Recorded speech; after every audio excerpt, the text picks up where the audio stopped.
Tales from the Break Room is a viewer submission podcast. We want to hear your true scariest work stories, so send them to us at eeriecast.com/submit. Hi, welcome to Dead and Roasted.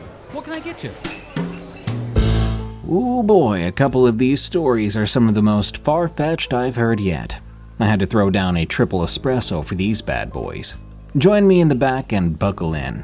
I've got stories about living gargoyles, summer camp skinwalkers, and more. Believe them or not, you're sure to be entertained. And with the right amount of espresso like me, you'll also have quite the bout of bubble guts. These are tales from the break room. Second Floor Ghost, from Anne Inn. Working as a CNA in an old nursing home, formerly an orphanage, gives you major creeps. We had 2 floors in the building, but the second floor was shut down at the start of COVID. We hadn't been opened since, and it still isn't. No one went up there or stayed up there. The main hall from the front doors was about half a mile long, leading to another cross hallway, going left to right, with the nurses' station to the right. Turning down the hall to the right at the very end was a break room. Once in a while, you would hear random noises, see the motion-activated light turn on from the hall when no one was there, shadows out of the corner of your eye. One night, I had passed the main break room right by the front doors.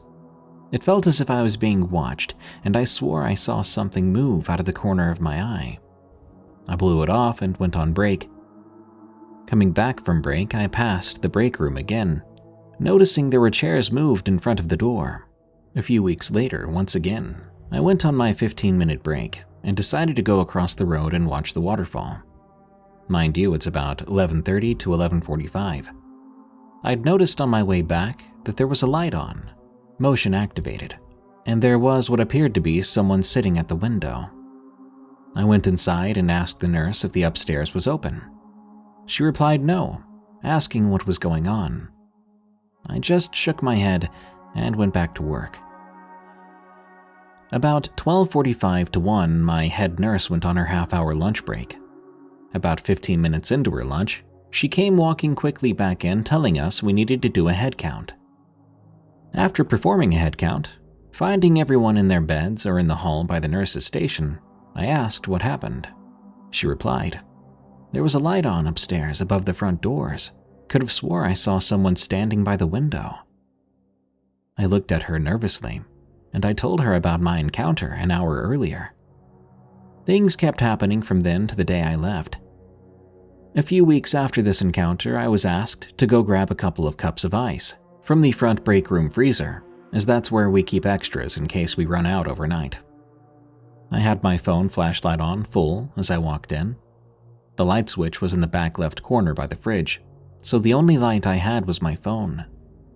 The entire time I was in there, I had this overwhelming sense of fear that I was being watched from the other side of the room. I grabbed a few cups of ice and booked it from the room in fear. About a month after that, I left the place, and the memory of it still gives me chills to this day. Ghost during COVID, from Hex. I work at a casino, and as such I have many tales of odd comings and goings. Things such as noises when you know there's nobody else around, shadows that disappear as soon as you look at them, voices saying your name but having no one near you. The one that sticks out as the most terrifying happened during April of 2020. We were closed due to COVID at the time, and because of this, we only had 2 officers and a supervisor on shift at once. Most of our job was simply walking both upstairs and downstairs, making sure the doors were still secure, and nobody had gotten in. We would check for alarms going off, and check the downstairs food storage areas to make sure the temperatures for the fridge and freezer were still in acceptable range. There were the usual dark shapes that vanished, as well as toilets flushing and water turning on by itself. These are nothing out of the ordinary, and I've gotten used to them in the 5 years I've worked here.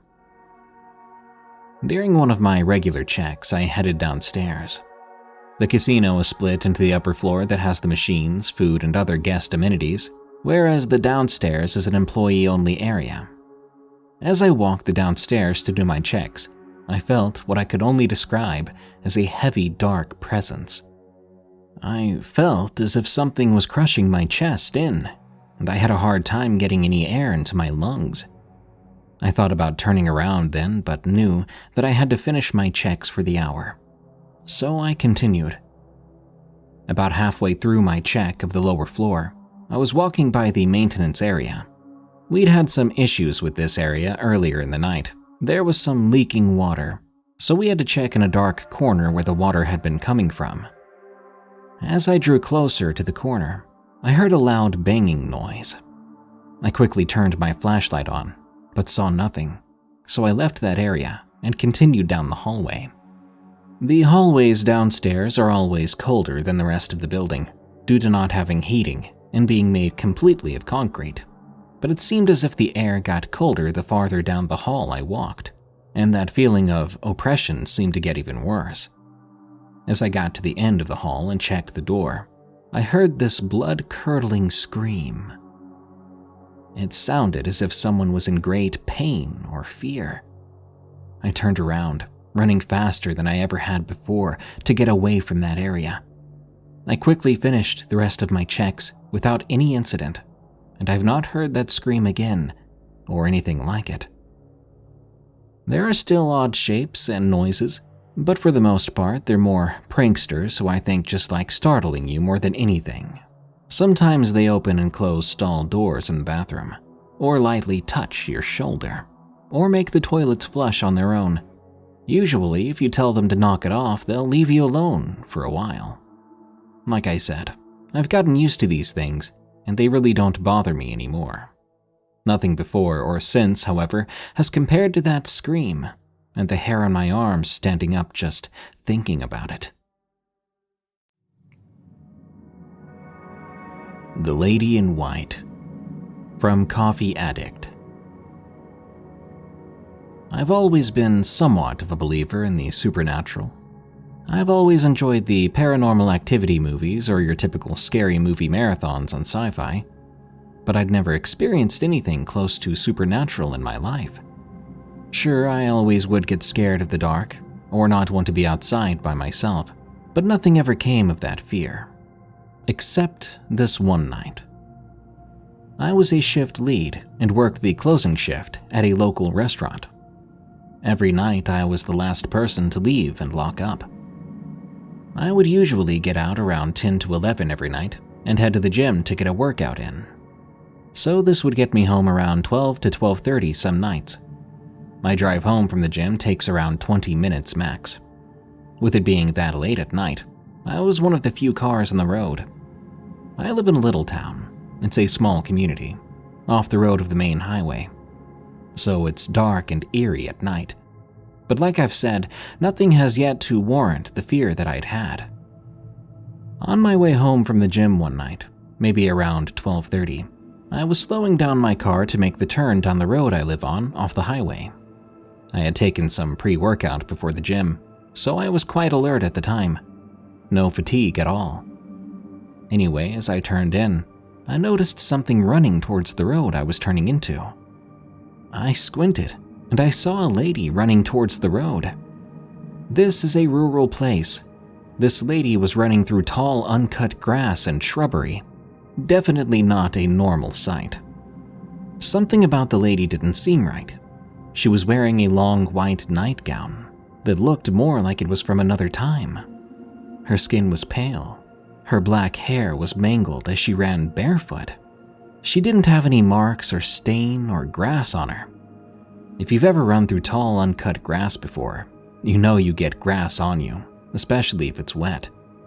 When I turned fully onto that road, she had stopped, breathless off the side of the road, mid-stride. I slowed down and the two of us locked eyes.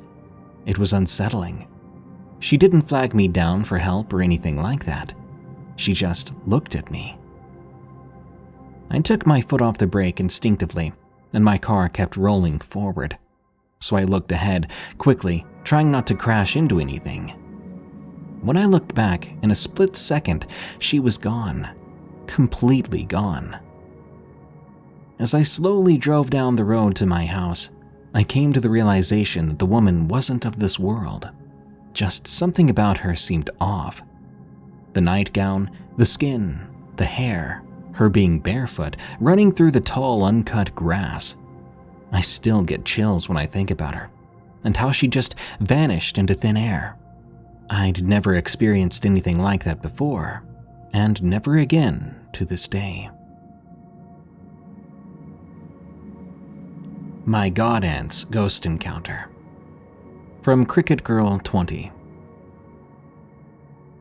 My God Aunt, Nicole, used to work in a group home for young kids who ran away from home or whose parents didn't want to deal with them. She worked there for 3 years, and during her time, she had many experiences with ghosts. But she said 3 of these experiences will always stick with her. During her 3rd week working at the group home, she was sitting in the hangout area reading a book when she happened to look up on instinct. She saw a young boy walk in from the hallway. He looked at her, smiled, then got this terrifying expression on his face. She then saw a man walk up from the corner of the room to the little boy, raising something above his head and striking the little boy with it. Then when she blinked, both of them were gone. She was understandably freaked out, deciding to keep the experience to herself. Fast forward a year later, she was working the night shift, and one of the boys came into the hangout area because he couldn't sleep. They started talking about random stuff when they heard noises coming from the bathroom. They walked to the bathroom to check, and they saw the doorknob turning. She opened the door, and no one was there. The boy whispered, "I guess the bathroom ghost is up to its old tricks." Before Nicole could say anything, the bathroom door slammed shut in her face, causing her to stumble back. She talked the boy into going back to bed. Then she went back to the hangout area, waiting for her shift to end. When she got home, she distracted herself, or at least tried, but she just couldn't get the image of the bathroom door slamming shut in her face out of her mind. Fast forward to her 3rd year, and ultimately the experience that made her quit. She was working the night shift again, but this time she had a coworker with her. As they were sitting in the hangout room, one of the girls came into the room and said, "Trouble's coming." Then, as if on cue, the little boy appeared in front of them and yelled, "Get out now!" They suddenly smelled smoke then. They ran and woke the rest of the kids, and they all ran outside. A passerby called 911. Luckily, the fire truck got there before the fire ruined the whole house. Turns out one of the girls knocked over a lit candle in her sleep. When Nicole told her boss about the young boy, her boss said, "Well, before this became a group home, a family of 3 lived here. Mother, father, and young boy. One day while the mother was out running errands, the father was sitting on the couch when the son came into the living room. He had an accident like all little kids do, and well, the father got angry and hit him with a book. The boy ran into the bathroom, locking the door. The father kept turning the doorknob until he busted it open. He slammed it shut so the boy could not escape. And well, he beat his son to death. The father called the cops and admitted to it too. Since then, everyone who has lived here has said the young boy appears to them and warns them of danger." Nicole quit the next day. She said she owes her life to that young ghost boy. She had never believed in ghosts before, but now she was a full-on believer. She's had other encounters with ghosts since then, but none matched the level of fear she had at that group home.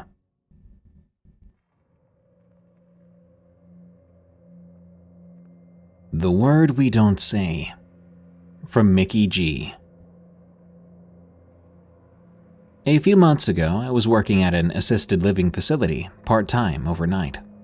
I'd worked at many assisted living facilities and had many odd experiences over the years.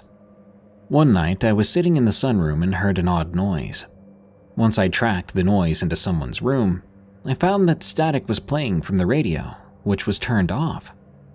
This was on my second set of rounds, so I'm sure that the radio was off. I heard the same noise coming from a room down the hall. The same situation. Static from the radio. Neither of these residents were very mobile and wouldn't have been able to cross their rooms to turn those radios on. These two residents were the next two to steeply decline and pass away in the facility. We also had many stories of weird, creepy, or just frightening things that have happened at my current place of work, which is now a summer camp/retreat center. Our campus is pretty secluded.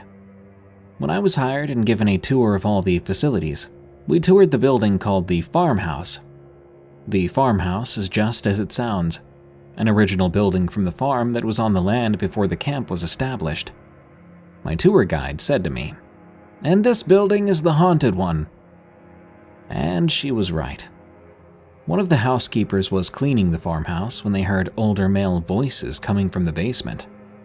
The building was supposed to be vacant, and the construction happening on it was on hold too, so there should have been no one down there. For context, this is the most disturbing basement I've ever been in. Old, dingy, cramped, and straight out of an amateur horror film. The housekeeper also reported hearing the sound of construction coming from the basement as well. She called downstairs when she did, but the lights were off and no one replied. Creepier yet, there were no cars out front, no staff in the building with her at all. Other encounters in the farmhouse included hearing voices or footsteps when no one was there, doors opening and closing on their own, lights being left on when no one had been in there, and seeing things out of the corners of your eyes. A shaman group came and stayed in the building often. They're one of my favorite groups that come to camp. They've told me first-hand experiences such as guests sleeping in the farmhouse, waking to ghostly faces staring them in the eye. They also insist that there's bad energy in a few of our cabins. In one of our newest buildings on numerous occasions, people have reported hearing noises that were not normal for that building, specifically from the loft apartment. People were usually too scared to investigate. These noises would be like normal lying noises, a bed creaking, light steps, something hitting the floor, etc. Two of my coworkers were working in the kitchen one day in this building. It was early in the morning when they heard a scream that they described as a banshee cry. At the time, we had a retreat group of shamans that were learning how to get in touch with their ancestors at the camp. We also had a retreat group that had a very old member of their family who was transitioning to the last stage of their life. They swear they heard no one around and didn't see anyone, but the scream came from the dining room, connected to the kitchen via a sliding barn door. Items also seemed to fall without cause in the kitchen often, even when carefully stacked. Many people spread their ashes on this property, or come to cleanse themselves and shake off anything negative. There's so much hurt, pain, and trauma shared and let go at camp, so it's no surprise the atmosphere would reflect that in some way. People have also reported hearing noises from a formerly certified kitchen, such as clanging and banging. This was in the retreat center, added on to the old dairy barn. The kitchen is connected to the retreat center via a large dining room. Past that dining room is a large gathering space where our summer camp counselors sleep during the week. The counselors were the only ones to hear the noises. The aforementioned cabins are very basic. No air conditioning, old bunk beds, something you'd expect from a summer camp in a scary movie. One story I'd heard from a very down-to-earth summer staff really got to me. They were coming up a hill to the farmhouse when they heard a scream from behind them. Mind you, it didn't sound like a child screaming. It sounded masculine. The staff member went to the summer staff lounge and asked for an escort from another staff member, due to being so frightened. Another similar story to the cabin and farmhouse screamer happened this summer. 3 staff were up late at night and heard what they described as coyotes fighting each other or a dog. They insisted a pack was tearing this animal apart due to the screams and howls they heard. When it sounded like the fight was over, they went looking for the hurt animal. They could hear it crying in pain and they thought it was dying. I don't know why they went looking. but those are the choices staff members make during the summer. They swore the noise was coming from right behind them in the trees. But when they made it to the spot where they thought the fight took place, there was nothing but silence, nothing indicating that a fight ever happened. No crying, no whining, no blood. They didn't hear the supposed coyotes or dog again. I've never heard of or seen coyotes so close to camp. They thought it was most likely 10 to 15 feet into the woods. I've also never heard coyotes coming from that part of camp, and haven't heard them since. Some staff sleeping in the cabins have reported sporadic cases of farm animal noises coming from behind the cabins, close to where the coyotes were heard this summer. The cabins are a small walk from the old dairy farm. Down the hill from the farmhouse and the old retreat center with the haunted kitchen is a campfire pit with benches surrounding it. One night a week, we have s'mores for a snack before campfire. We send the kids to the edge of the woods to find roasting sticks. On one occasion a few weeks ago, a counselor and I were standing back from the group, just talking. Campfire is often a time for counselors to seek support or guidance, while the campers are distracted searching for sticks. The s'mores were long gone by then, and everyone was seated around the fire doing skits and telling stories. As the counselor and I were talking, we heard a noise from the woods, rustling and branches cracking. It sounded kind of like a small child. If you've heard a small person moving through the woods, that was kind of the noise. It was within 10 feet of us. The counselor rushed in, calling softly for the kid, trying to coax them out of the woods. But they found no child, nor any evidence of anyone walking through the forest. I went to ask leadership to make sure we had all the campers and staff accounted for, and we did. While I was doing that, I found the counselor about 15 feet back from where we were standing. In my absence, they'd heard the noise move further to a retreat building. They called out again. No answer. Needless to say, we don't stand in that spot anymore. Moving to the other side of camp, our campground is where I hear the most reports of screams and strange figures. By all reports, the campground was just a field when the camp bought the property. One experience I had a couple of years ago has kept me from going out to the campground at night, unless absolutely necessary. We have a few utility vehicles, and sometimes when a counselor or staff member needs a timeout, they will take a ride in these vehicles. It was right after dark when 3 of us took a ride out to the campground to clear our heads. We parked to talk for a minute. While we were parked, we heard masculine adult voices coming from a separate part of the campground.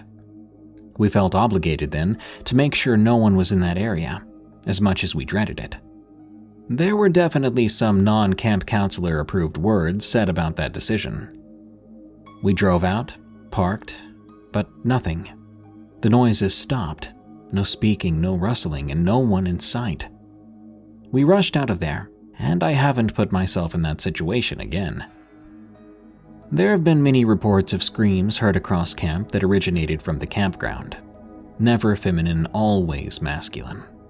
This has been going on for years, and the reports are always similar, even from new staff that have never heard the stories and legends yet. Some of our campers were staying in one of the newest retreat buildings, not the haunted kitchen one, and they saw a dark masculine figure coming from the direction of the campground. It seems the more we talk about the spirits hanging about, the more they make themselves known to us. During dinner prep one night, the same coworkers that heard that banshee sound, and my husband and I, were talking about these scary stories surrounding camp.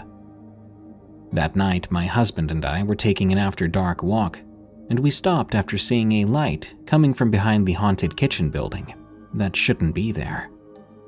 We watched it for a minute before deciding what to do, and as we figured we'd walk the other way, we heard what sounded like little girls laughing on the deck.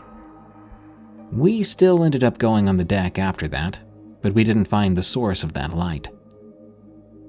I actually debated telling this last story from camp, but I think it's a fitting ending to these creepy tales.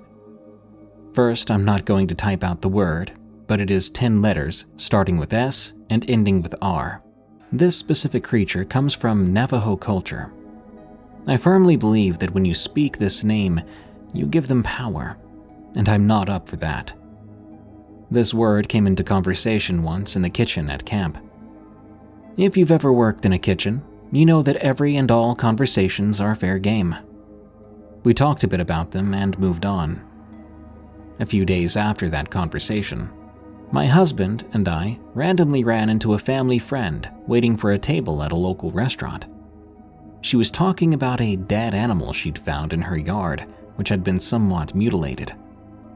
Her daughter thought what had killed it was the word and spoke it out loud. By now, I'm not wanting to hear that word around me at all.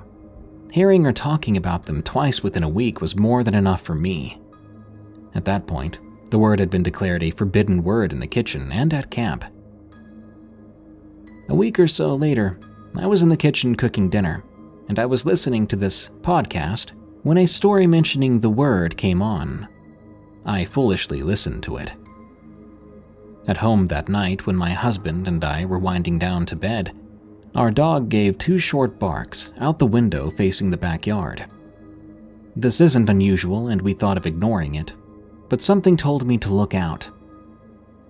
I did, and at the end of our driveway, I swear, was this black blob. There was nothing out there to cast a shadow, as it was far too dark, and the blob took no real shape. We were terrified. I went downstairs to open that door and get a better look. I looked at that dark blob for half a minute, and as I turned to go back inside, I saw the blob begin to morph into the head and front legs of a coyote or dog. I slammed and locked the door, rushing to my husband. He admitted that he saw it start to shift, but not the actual morphing. Now, the next story is the origin of our ghost at home, who I believe followed me to work and continues to come with me wherever I go. When I was in my late teens, a friend and I were out driving around smoking. We were in rural Wisconsin, so there were plenty of back roads to cruise. Once we got 20 to 30 miles away from our starting point, we stopped at this old and frequently used but not so abandoned graveyard. I know, lots of spooky things happen at graveyards, but this wasn't your typical dumb teenager doing rituals in the cemetery story. It's more like your typical dumb teenagers in a graveyard looking for trouble story. My friend and I looked around. We found the oldest headstones, then read off some names. We found some familiar last names. We then found a small maintenance shack, and to our surprise, it held old worn headstones, and less surprisingly, hedge clippers and other tools. Now, this wasn't the first graveyard I'd visited in the middle of the night, but I'd never found old headstones just lying around. We read them and looked for why they were in the shack, but they weren't in disrepair, just worn from Wisconsin weather over the years. Now, I'll remind you that, clearly, I was not in the best state of mind having been smoking. I hoisted one of the small headstones into my arms. The name was something old-timey and feminine that started with an R, I believe. We then went off back to our homes. Soon after that, I became super paranoid about having this headstone, and I started to burn McCormick sage from a shaker bottle in my tiny studio apartment.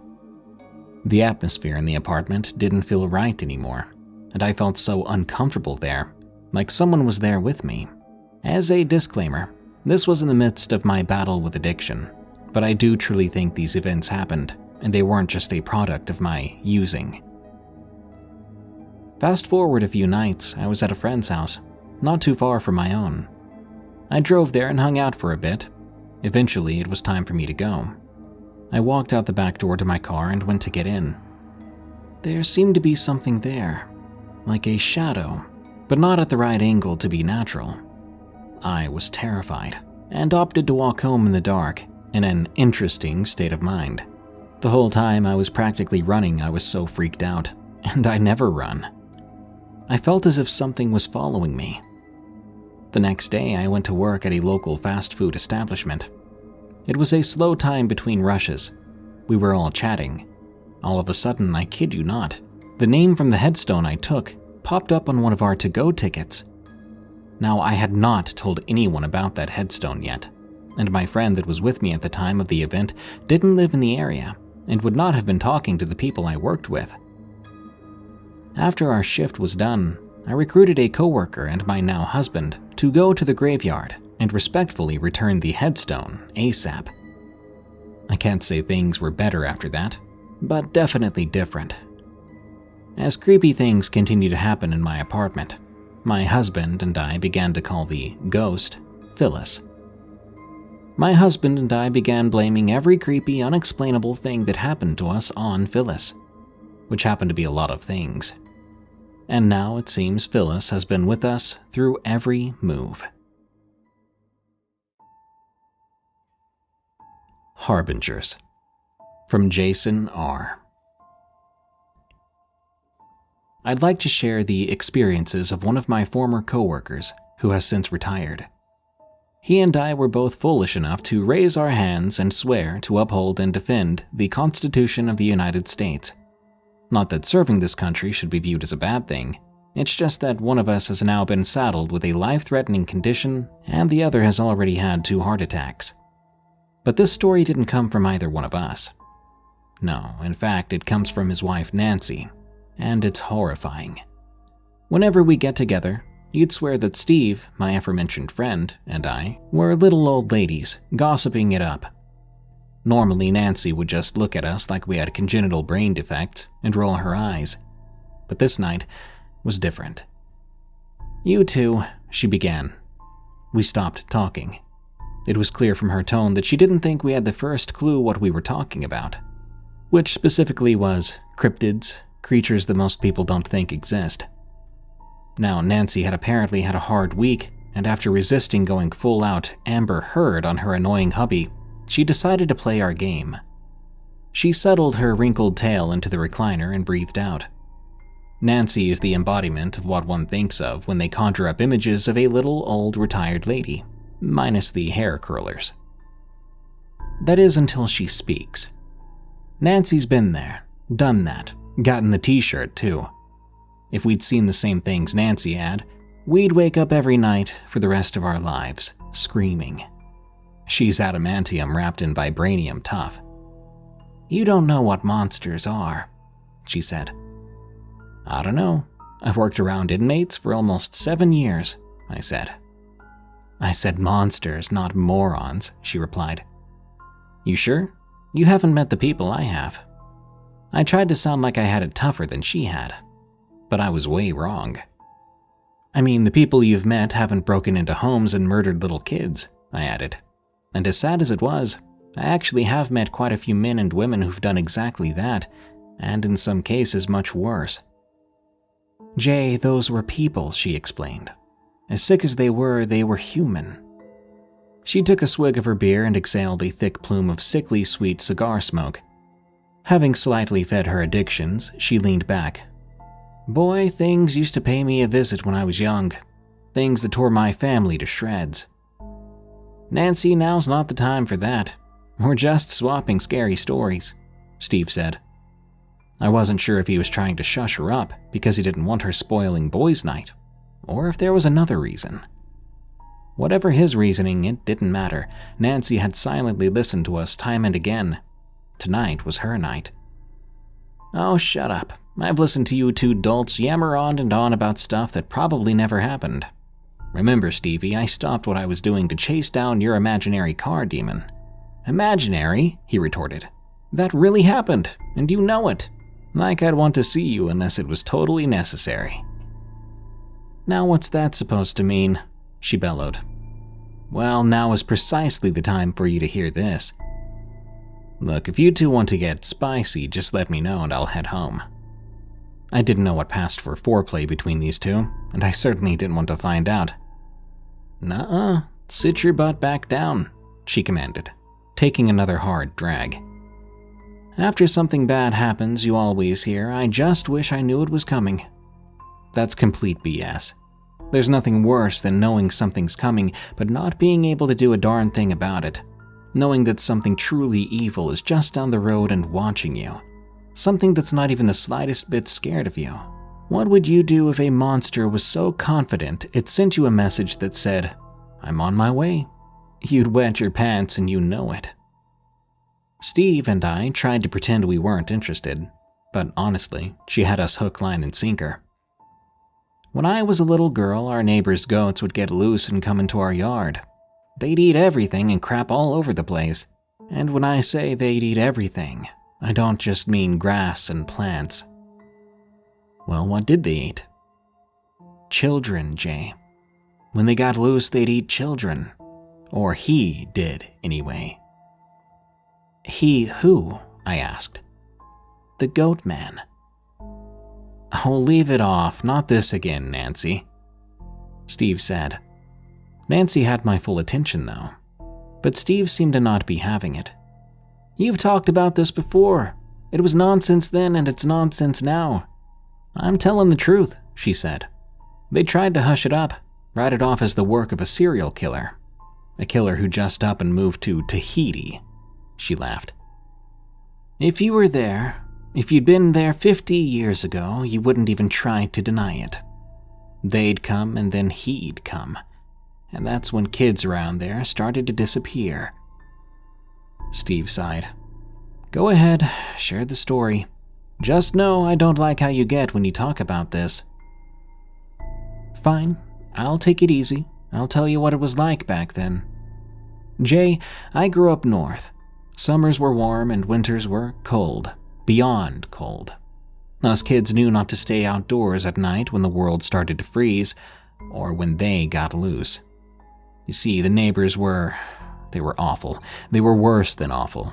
They made the guys on Duck Dynasty look like high society physicists. What she's trying to say is they had a bad case of the stupids, Steve explained. Yeah, I picked up on that, thanks, I said sarcastically. It was like they weren't real. It was like they were just there for appearances, for him to hide behind. For who? I asked. I told you, the goat man. Anyway, we'd go over and talk to them, pleading with them to keep their animals in their yard. At first, they made all kinds of promises. They had these eyes, those darn dead eyes. Their yard was always filled with trash, bed mattresses they'd tossed outside and left to rot, refrigerators and other things. They didn't have any children, but their yard was filled, and I mean filled, with little girls' dolls, tricycles, and kids' toys. We always wondered where they got all that. Once we stopped begging them to control their animals and started complaining, we got the first clue where they'd come from. Uh-oh, not sure I like where this is going, I said. Nancy looked at me with glacier-cold eyes. Neither did we. If you don't want to hear the rest, there's the door. I was already committed. I had to know what happened. My butt stayed in that seat. That's what I thought. Now, our other neighbors, the ones who lived just across the way, were nice folks. They had a little boy. One day those goats got loose again and tore their yard to heck. They had such a lovely yard up until then, so they went and asked those weird folks to control their pets. Those rednecks promised they'd take care of it. But it happened again. Time and time again, they were as nice as possible, but after one raid, the father had had enough. He went right over there and let them have it with both barrels. After all the crap he'd put up with, he'd have been justified burning their darned houses down. Maybe we could pick this up later, Nance. It's getting kinda late, Steve said. But he didn't want to stop our conversation because it was late. I could tell. He wanted to stop because he loved his wife, and he did not like seeing her in pain, and this story was obviously dredging up some agonizing memories. Well, after he'd gone over to complain, their little boy went missing. Never saw him again. No one ever did. His mother, God, what was her name?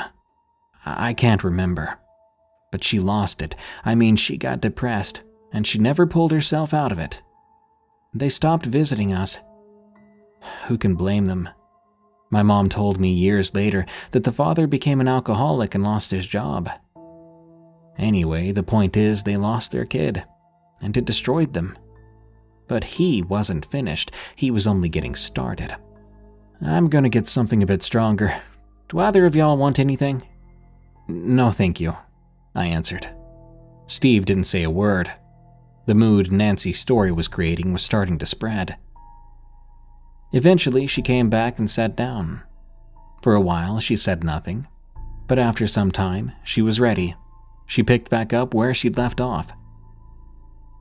About 5 months later, those animals got loose again. They were in the neighbor's yard, again.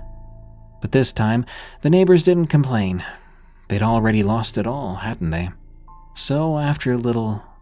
why can't I remember their names? Nancy's voice was starting to crack.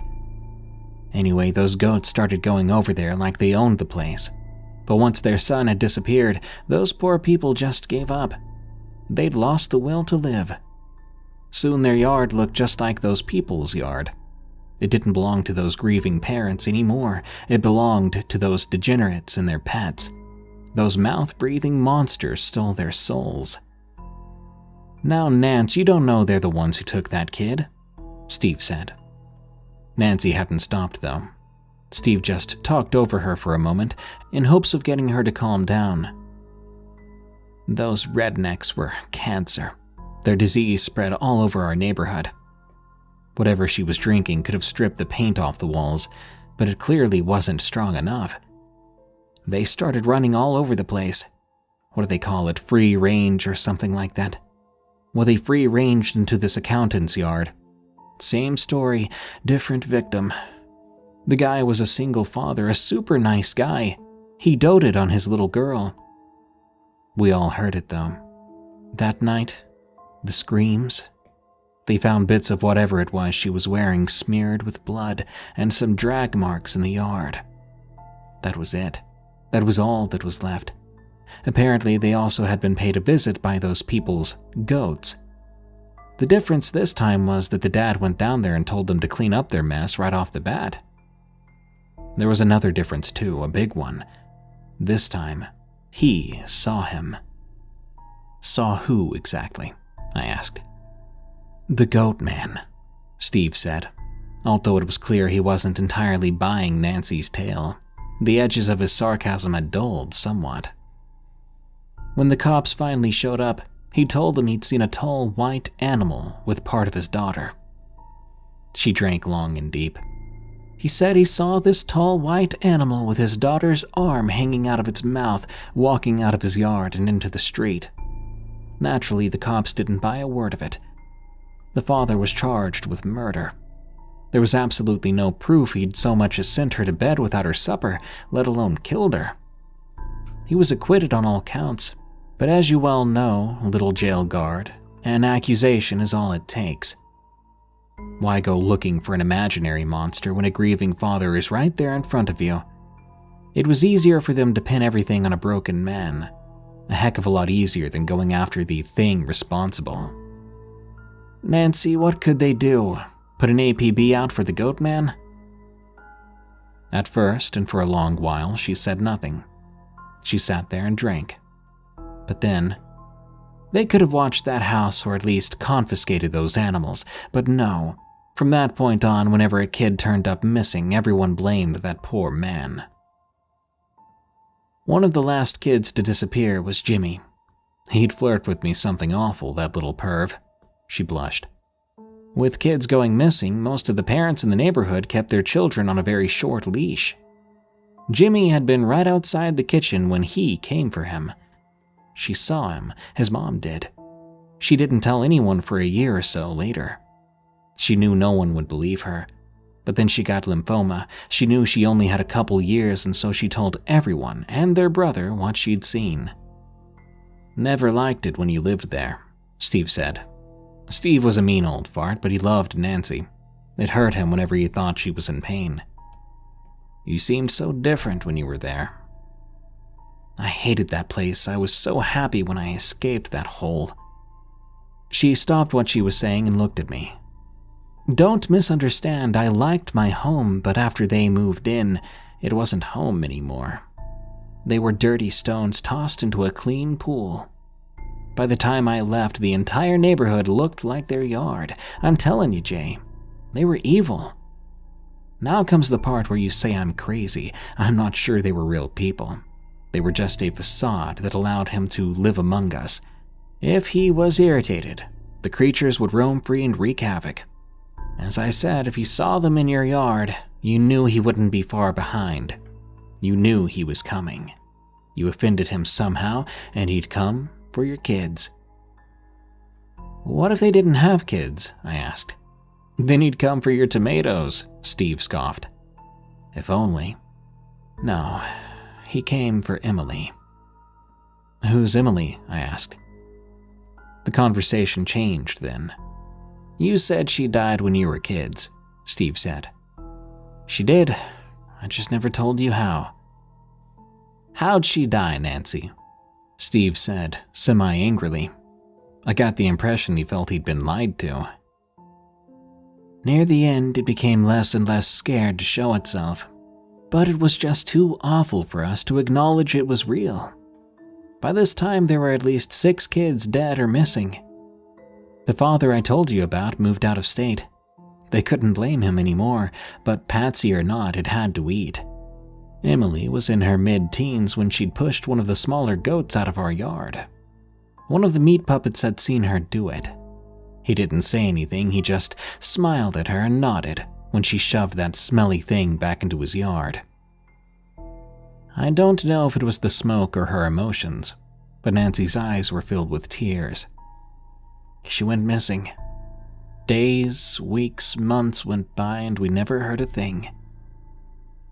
She fixed Steve with a brutally hard stare. "Not long ago, I got a call from my Uncle Robert. Some of her bones were discovered on the banks of Lake Michigan." She took a drag. "Isn't DNA a wonderful thing?" Nights with Steve used to be fun, just 2 guys drinking beer and telling stories. But after this, we didn't get together like that for a while, and I'm not sure if we ever will again.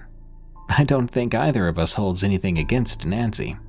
She'd held her tongue and let us tell our stories, dredging up the most broken part of her soul. I just wish she'd said something sooner. Were those people and their pets minions of something far more sinister? If so, were the goats sent out to spread its contagion? Or were they simply messengers that he was coming for them and their fate was already sealed? A quick note. I always request allegedly real and believable stories for this show, and from time to time someone sends me a very obviously fake story. To me, the following story is one of those. It can be frustrating, but sometimes those fake stories are just too fun to pass up. The following story was submitted as allegedly true. Again, I personally doubt it, but enjoy, and remember, don't send me fake stories. I want to hear believable and allegedly true tales on this show. Thank you. No Breaks, from B Anonymous. For the sake of telling this story, I'll be referring to myself as Mark. When I was a young kid back in the mid-90s, my family would spend summers on Cape Cod at our summer house. As I got older, I found myself living full-time on the Cape during the summer months. Working gigs at a different restaurant every year became a tradition for me until my last year of college. I graduated, but was having trouble finding work. So my family and I worked out this agreement to let me use the Cape House for the winter, so I could work where the money was better, even during winter. My goal was simply to bust my butt all winter long, saving up as much money as I could, keeping an eye out for the jobs I really wanted. I was at that stage in my life, after all. In the meantime, I began to search Craigslist for full-time work on the Cape with good pay. I applied to several, got hired for a few, and secured one. But I kept looking every day until I left, just in case something better came up. And something did. The day before I left, I came across a position for an overnight marina watchman. And it was $50 an hour. Looking for part-time but preferably full-time, it also had good benefits. Now, my degrees are in marketing and English. I like living and working when the sun is up, but this was an appealing amount of money, and it was a 4-minute drive from my family's house.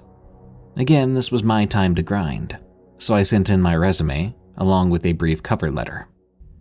An hour later, I heard back. They were interested in an interview. I told them I'd be on Cape the next day. They quickly replied back with the time, 11 a.m. The interview went well, so well that the marina manager, Dave, asked if I wanted to start the following night. Feeling confident, I said I was good to go that night. To me, the sooner the better to start regulating my sleep schedule immediately. Now, I may not have meant this 100%, but I had something to prove. Dave seemed to like the response, and it was agreed. I was to be the marina watchman 5 nights a week at $50 an hour. When I came back at 9 p.m., I parked and met Dave at the boat hangars, where there was also a little building for security and maintenance. This was on the other side of the marina, a part I'd never been to before, despite having been to the main entrance side, who knows how many times. And once I pulled up, I could see why. The boat hangar area wasn't on the water so much as it was inland, in the shade of the trees. These hangars weren't at all pleasant to look at by any stretch of the imagination. In fact, they looked dangerous. One wrong step and your kid might have tetanus, poison ivy, and paraffin poisoning. It made sense, I figured, because boat hangars aren't really supposed to be a playground kind of place. Or maybe this marina just isn't that well maintained. Dave gave me my uniform, which was a polo and khakis, both black, and a dark blue vest. He then proceeded to explain the job to me. It was mostly him talking about the history of the place, though, and how the harbor's been in the family for generations. As he rambled on, my eyes wandered, and I started to notice just how weathered these structures were. While the Cape was full of eroded structures, this place was probably condemnable. My eyes continued to wander, and the front door of the security building caught my eye. It looked as if it had been through a bomb blast. The metal door had been scratched at so much it had begun to fold inwards. One would have to look closely to see the remaining fragments of the original paint. I asked Dave about this, and he chuckled. Dogs. He then pointed to something I hadn't noticed yet. Somewhat hidden in the overgrowth at the edge of one of the hangars was a pile of metal water bowls. Crapload of dogs come through here every summer. If someone's dog doesn't do well on boats, or if they just don't want the hassle, we have some girls in the summer watch the dogs. Fair enough, I thought. All was going reasonably well until he said, "One last thing. From now on until the sun's up, no breaks. You don't patrol, you've got all you need here in front of you. Remember, all you're doing is watching the cameras. If you need to pee, bring some bottles. If you have to go number 2, we've got billions of 5-gallon buckets lying around the place. The cameras are everywhere but the security shack, so you can do your business in privacy. Don't believe me? Use the hidden camera detector in the drawer. I've got no interest in watching you. Anyway, those are the rules." There was an awkward pause, of course. "Look, you could say that's part of the reason why this job pays so high," said Dave, before I could respond. "But I'll make a deal with you. If you can make it through tonight, I'll start you at $55 an hour instead of $50. I like you so far, and I've got a feeling you could do good work, for however long it is you'll be living here on the Cape. If you do that good work, then you'll have a good employee review every month. You know what that means?" I didn't say anything yet, because I was pretty sure I knew the answer. "More money. There's good opportunity here. This is a family-owned marina. We like to keep everything in-house and family. Welcome aboard, Mark." He held out his hand for a handshake. I thought, what's the worst that could happen? So I shook his hand. From 9 p.m. to midnight, nothing happened. There was nothing to do, so I spent time playing around my phone, going through drawers, and even tried out that hidden camera detector Dave told me about. He wasn't lying. There were no hidden lenses in the security shack, and that did put my mind at ease. I couldn't stop thinking about how I wasn't allowed to take a break, though. How I wasn't even allowed to patrol. Don't get me wrong, I'm all for staying in a safe and well-lit space, over going out into the dark all by myself. But for me to be told so surely and sternly that I can't go outside, that's strange. Very strange. I mean, I'm not working underwater, on an oil rig, or in the Arctic. I'm a marina watchman on Cape Cod in the winter. So what was the big deal? At around 1 in the morning, I made myself a cup of coffee because I was just starting to feel tired. Which was fine. I would head straight to bed once I was out of here. However, after drinking my coffee, I guess I'd fallen asleep before the caffeine hit me. When I woke up, it was to the sound of scraping at the door. Not scratching, but scraping. Immediately, I was up. I had my back to the security monitor, so I was facing the door and 2 front windows. And while I couldn't see out those windows, I could see the hinges on the door moving ever so slightly, slowly, as the scraping continued. I spun my chair around to look at the monitors. That's when I saw why this job was paying so much. I'm from New Hampshire, so the first thing I'm thinking when I see the pitch black fuzzy mass pressing down on my door is, oh great, a freaking bear. But then I recalled there should be no bears on the Cape. So what was I looking at? The only thing I knew for sure was that wasn't a dog. That's when I heard Dave's voice come in on a CB radio on one of the shelves, which I had noticed earlier, but I thought nothing of it because it looked old and not in use. "Don't worry, Mark, I know this seems scary, but you'll be fine if you just follow my directions. It's important you know that she likes to scratch at the door for a while, then disappear for a bit. You might feel inclined to run to your car because it's only a few feet away, but I promise you that'll be the last thing you ever do. So when she does get tired and stops scratching, do yourself a favor. Just sit where you are. She'll be back. She doesn't go far." I responded, "Man, I'm not sure this job is for me." I heard him chuckling. "Really? I haven't heard anyone say that before. Just don't worry. You seem like a hard worker. And as I said earlier, Mark, I like you. I've got a good feeling she's gonna like you too. I'll check in with you soon. Oh, and don't bother calling the police." The static subdued. The scraping, however, had not, and it wouldn't subside for the longest half hour of my life.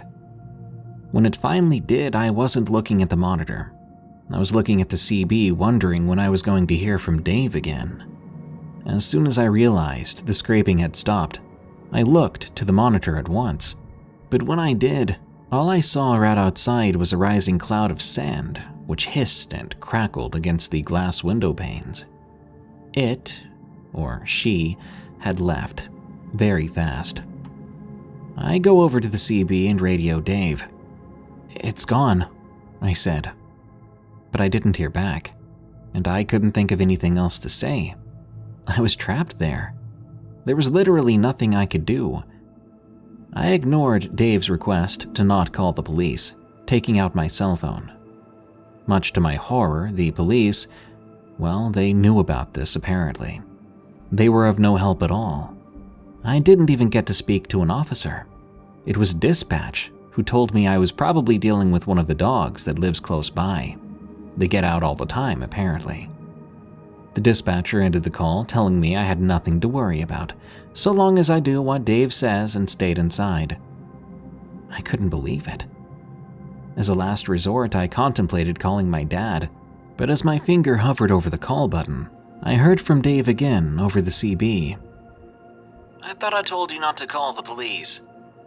I hesitated. I wanted to say something, but I was truly at a loss for words. Telling him how I didn't feel right, that felt like some sort of trap. Obviously, he knows I'm scared, and obviously he understands the situation better than me. So I grabbed the radio, asking him, "What else am I supposed to do?" I hear him chuckle again. A sound that had been so charismatic and friendly just a few hours ago now felt like a bitter reminder of who's in charge. "Great question. You want to know everything? You gotta promise me right now that you're not gonna quit on me after tonight. Because if I tell you everything and you do quit on me after tonight, believe me when I say she'll find you. She knows what you smell like. Even if you go to the Arctic or the freaking moon, she'll find you, and when she does, Mark, she's gonna poke thousands of tiny holes in your body and wring you out like a freaking sponge, and nobody will ever hear from you again.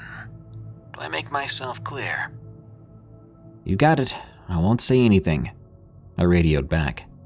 "So I'm clear?" "Yes." "Good, but you're still not interested in staying? Because I'm telling you, you could make a lot of money with us. What are you thinking? Need more time to decide?" At that moment, more than ever, I really had no idea what to say. I wanted to say, no, you'll never hear from me again. I wanted to say, no, there's no amount of money in the world that can keep me here for more than one shift. I wanted to tell him if he loves this freaking thing so much, he can come do the job himself. But why bother? Dave and that thing were in control. There was no foreseeable way out of this unless I said yes, that I wanted to hear more. Dave said he'd give me more time. After a few seconds, maybe after a minute, there was a new sound. A big sound like a long howl with a deeply unsettling rattle coming from it. It sounded like it was inside one of the hangars. Oh, sounds like troublemakers up.